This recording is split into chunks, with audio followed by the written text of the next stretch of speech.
So we had the end pulled off of our garden hose. Instead of trying to do something to rig it together and squish this back on here and try and clip it together, we're going to use one of these in order to fix the end. Now this one is designed to fit both 5/8 and 3/4 inch hose, which are your two main hose diameters. First step is we're going to cut off the damaged section. We're going to cut this with a utility knife. You could use a pocket knife, any type of sharp knife. Next thing we want to do is slide the collar over first. Otherwise you'll end up having to back both those screws all the way out. Then we're going to push the barbed end into the hose. This one has two barbs. We want to get this rubber part seated all the way up against the edge of the fitting here.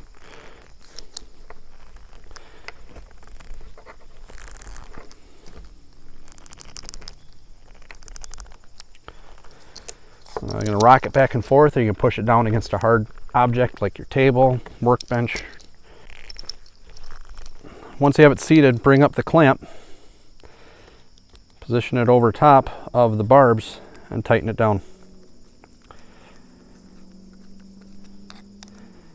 These are relatively inexpensive. I think we picked this one up for about $3. It's a much cheaper option than replacing an entire hose just to a damaged end.